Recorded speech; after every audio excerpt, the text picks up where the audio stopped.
à tous et à toutes, Mariela Studio Ramirez, donc coach spécialisée en épanouissement vocal, émotionnel et identitaire.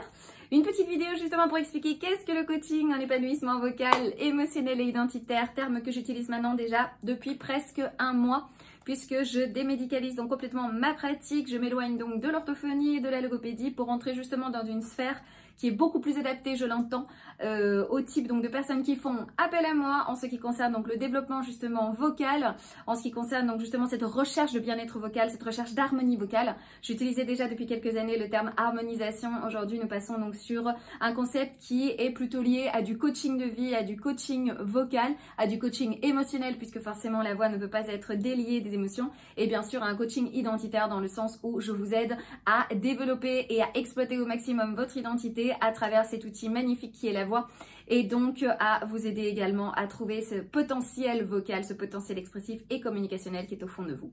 Voilà, donc juste une petite vidéo pour expliquer un petit peu pourquoi on part maintenant donc sur un coaching et non plus l'orthophonie, la logopédie, etc. Pour les Français, pour les Belges, etc. en français.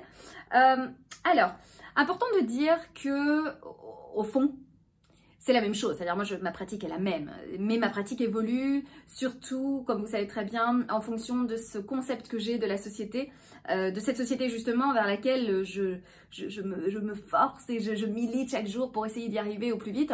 Donc cette société qui serait libre, totalement libre, et qui justement prônerait la libération de l'être humain à tout niveau. Et surtout justement en ce qui concerne le mot genre, je suis donc partisane de l'abolition du mot genre, puisque le mot genre ou le concept de genre est finalement une construction uniquement humaine, uniquement sociale, sociétale, et sans laquelle finalement on pourrait parfaitement vivre, dans le sens où effectivement si un bébé naissait, arrivait donc dans notre société, dans cette société idéale de laquelle je parle souvent, ce petit bébé n'aurait pas à être baigné dans des stéréotypes dès sa naissance, et n'aurait pas donc non plus à se définir selon un genre, et les parents non plus n'auraient pas à le définir selon un genre, sinon que ce petit être qui arriverait donc sur cette planète aurait tout à fait la liberté de s'exprimer tel qu'il entend, de choisir des vêtements, de choisir une attitude, de choisir un comportement. Il n'y aurait donc plus non plus des vêtements stéréotypés, il n'y aurait plus non plus une attente vocale, ce qui réduirait beaucoup la dysphorie vocale. Et bien sûr, je serai là pour forcément éviter qu'il y ait justement cette dysphorie au niveau donc surtout expressif et communicationnel. Quand je dis dysphorie, je ne sais pas si vous savez que le mot dysphorie finalement ce n'est que le contraire ou l'antonyme du mot euphorie. On va dire la racine EU, provient donc du mot grec équilibre, ou veut dire équilibre, donc eutonie. Par exemple, ce serait l'équilibre du tonus musculaire, et dans ce cas-ci, donc l'euphorie serait donc un bien-être ou un équilibre, en tout cas, dans notre façon d'être. La dysphorie fait justement référence au contraire, c'est-à-dire qu'il y aurait un déséquilibre, un mal-être ou justement une contradiction quelque part. Alors effectivement, moi je suis donc pour cette abolition du genre. Je pense effectivement que le genre est une construction sociale, et c'est pour cela aussi que je m'éloigne bien sûr du binarisme, ça déjà depuis des années, et je m'éloigne aussi beaucoup de tout ce qui est pathologisation et excès de médicalisation des protocoles d'intervention auprès des personnes transidentitaires, parce que j'entends qu'effectivement, tel que je disais déjà dans mes autres vidéos, j'entends que c'est vraiment finalement une grande hypocrisie que de parler de dépathologisation et de loi d'identité de genre si on oblige toujours les femmes transgenres en l'occurrence à passer par un protocole excessivement médicalisé, et je trouve que une chose n'est pas cohérente avec l'autre. Donc voilà, donc moi en ce qui concerne ma pratique, étant donné que l'orthophonie déclare qu'effectivement nous les orthophonistes nous ne pouvons travailler qu'avec des voix pathologiques, et qu'effectivement tout ce qui sort de la voix pathologique, ce serait plutôt du coaching vocal, et ben voilà, je me déclare plutôt en tant que coach vocal, et je laisse de côté l'orthophonie et la logopédie, puisque moi je ne travaille nullement avec des voix pathologiques. Quand j'ai affaire à une voix qui est un peu pathologique au sein de mes entraînements vocaux, j'ai mon collègue Damien qui est donc spécialisé en pathologie, qui se charge de soigner, de traiter, de guérir, d'éclaircir cette voix, de l'assainir, pour que moi je puisse arriver et pratiquer donc cette harmonisation de la voix, cette féminisation, etc.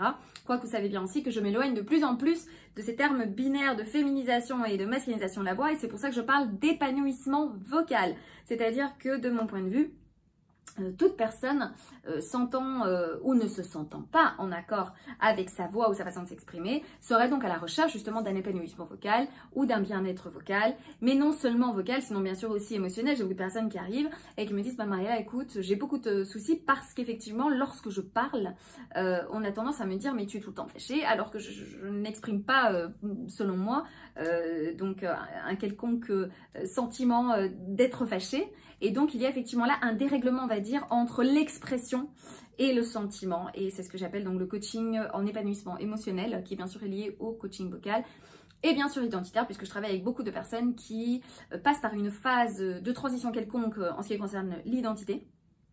Et donc, c'est pour cela que j'ai décidé d'utiliser ce terme de coaching en épanouissement vocal, émotionnel et identitaire. Et comme je le disais, au fond, c'est la même chose que je fais, si vous voulez, en féminisation. C'est-à-dire, si vous êtes une personne qui souhaite plus de féminité, je vais vous donner plus de féminité. Si vous souhaitez plus de masculinité, bon, vous passerez avec mon collègue Damien qui est spécialisé là-dedans. Mais le fait est qu'effectivement, la base est la même, sauf que je milite vraiment pour cette démédicalisation, pour cette dépathologisation. Et dans mes protocoles, bien sûr, je ne veux plus devoir agir comme une personne paramédicale, sinon tout simplement comme un coach de vie, un coach vocal, un coach voilà, spécialisé dans l'émotion, spécialisé dans l'expression de soi en tant qu'être humain. Et c'est pour ça que je tutoie tout le monde et que je ne me mets jamais à la place d'un médecin ou dans une relation froide, patient, etc., patient, médecin ou patient-thérapeute. Donc effectivement, je rentre plutôt dans simplement un enjeu ou une relation de confiance comme j'ai toujours fait. Et j'enlève donc ce terme de thérapeute et je mets plutôt ce terme de coach à la place. Donc voilà, voici un petit peu l'explication de ce qu'est le coaching, donc vocal, émotionnel et identitaire. Sachez donc qu'effectivement, je travaille avec tout type de personnes, que je déteste de plus en plus les étiquettes. Déjà pour moi, comme vous savez bien, une personne transgenre, d'ailleurs j'aime de moins en moins ce mot transgenre. Parce qu'effectivement, le fait de dire que vous êtes des personnes transidentitaires, ça voudrait dire que vous êtes obligé finalement de passer, dans ce cas-ci, si on parle de transgénérisme, vous êtes obligé de... Enfin, il y aurait une notion de passing d'un genre à l'autre, alors que finalement, ce genre n'est que social au niveau vestimentaire, enfin, vous voyez ce que je veux dire? Donc finalement, si vous pouviez être dès le début, dès votre naissance, tel que vous l'entendez, eh ben, personne ne vous traiterait comme personne transgenre, personne ne mettrait des étiquettes sur qui vous êtes, ni même sur moi, je ne serais pas non plus une femme cisgenre, je serais tout simplement un être féminin, puisque j'utilise de moins en moins aussi le terme femme et homme. Comme vous voyez, je revois pas mal mon vocabulaire et j'essaye bien sûr d'ouvrir la porte et surtout d'ouvrir les consciences face à ce monde où on serait beaucoup plus libre en tant qu'être humain, on serait beaucoup plus libre en tant que de simplement être naissant dans cette planète, arrivant sur cette planète et surtout pouvant s'exprimer tel qu'il est. Donc voilà, je vous invite comme d'habitude à m'envoyer un petit WhatsApp au 0034 625 14 46 47. Vous savez que vous avez votre premier petit rendez-vous avec moi, informatif et gratuit sur Skype, sur Zoom, enfin sur tout type de plateforme de vidéoconférence. Vous pouvez bien sûr vous abonner ici dessous à ma chaîne YouTube en appuyant sur la petite cloche que vous verrez. Vous pouvez également me suivre sur les réseaux sociaux Instagram et Facebook. Et voilà, le blabla habituel. Je pense que celles qui voient toutes mes vidéos passent à mon avis cette partie-là. Mais sachez voilà que je vous attends avec impatience et aussi que je réponds à toutes vos questions. Vous pouvez laisser vos petits commentaires, vos questions, m'envoyer vos questions par email, m'envoyer vos questions par WhatsApp. Je suis toujours là disponible. Vous pouvez aussi, suite donc à des questions que vous vous posez, me demander Mariella, est-ce que tu pourrais faire une vidéo pour m'expliquer ceci, cela. Je suis toujours enchantée de le faire. Et ben voilà, je vous embrasse, je vous dis à très bientôt. Au revoir.